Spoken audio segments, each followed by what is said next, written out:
Electric infrared কুকারে glass কিভাবে change করে সেটাই আজকে দেখাবো। কি গাম ব্যবহার করতে হয় এবং কিভাবে গ্লাস চেঞ্জ করতে হয়।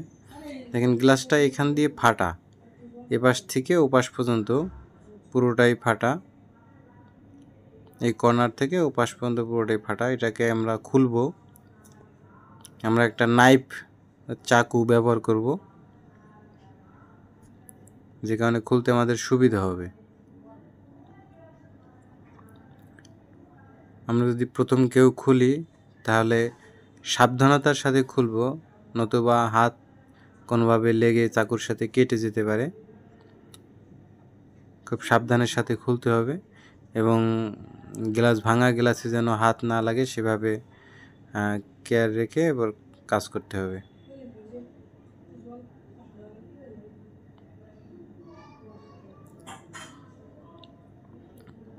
ভালো একটু প্রেসার দিতে হয়। এখানে যে গামটা লাগানো আছে এটা হিট প্রুফ গ্যাসকেট গাম, সিলিকন গাম বলে, অথবা গ্যাসকেট গাম বলে। যে কোনো মোটরসাইকেলের যে পার্টস বিক্রি করে ওই সমস্ত পার্টসের দোকানে গেলে এই গামগুলো পাওয়া যায়। আরটিবি সিলিকন গাম।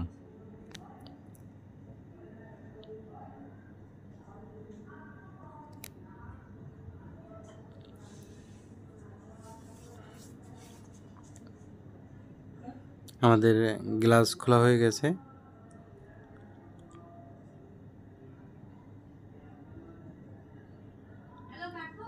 আমরা এটাকে অন করে দেখব যে চুলা এমনিতে ঠিক আছে কিনা, হিট আসে কিনা। চুলায় সম্পূর্ণভাবে হিট হয়, চুলা ঠিক আছে।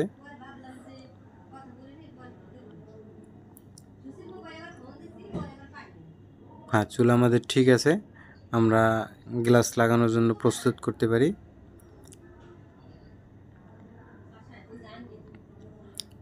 একটা নাইফ দিয়ে চারি সাইড সুন্দর করে সমান করে নেব, যাতে ময়লা না থাকে বা যে গামগুলো ছিল ওইগুলো আদ্রা খাদ্রাভাবে লেগে না থাকে। ওটাকে সমান করে নেব যাতে উঁচু নিচু না থাকে, নাহলে গ্লাসটা ভালো করে মিলবে না। আর গ্লাস যদি ভালো করে না মিলে তাহলে আবার ভেঙে যাওয়ার সম্ভাবনা থাকে। যে কারণে আমরা ভালো করে চাকু দিয়ে বা নাইফ দিয়ে আমরা সুন্দর করে পরিষ্কার করে নেব।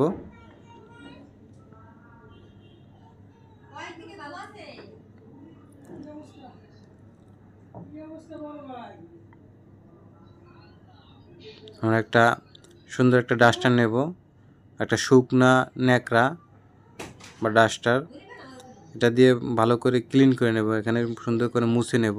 অনেক সময় দেখা গেছে তেল জাতীয় যে তেল কেষ্টে বলে ওটা লেগে থাকে বা পানি জাতীয় কিছু থাকে, এটাকে ভালো করে মুছে নেব। ময়লা থাকতে পারে, আমরা ওটা সুন্দর করে মুছে যাতে ওটা শুকনো থাকে। এরপরে আমরা গাম ব্যবহার করব, গাম ইউজ করব।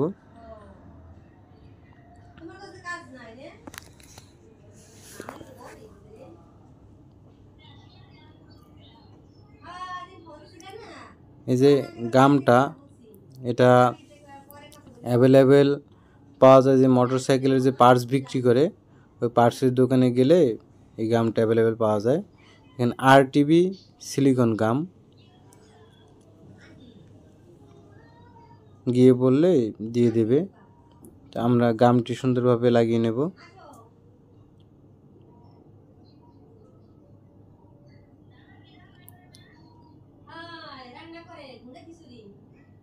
আসলে পুরোপুরি একবারে গাম এক টানা দিয়ে দরকার হয় না।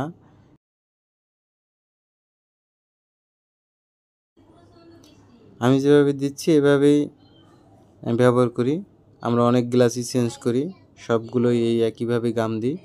আপনারা চাইলে এইভাবেও দিতে পারেন, অথবা পুরোপুরি গাম টেনে একবার সম্পূর্ণভাবে দিতে পারেন। সেক্ষেত্রে আপনার গাম বেশি ব্যবহৃত হবে, কিন্তু একইভাবে গ্লাসই লাগবে। এভাবে দিলেও যেরকম লাগে ওইভাবে দিলেও লাগবে, সমস্যা নেই, যে যেভাবে গাম ইউজ করেন।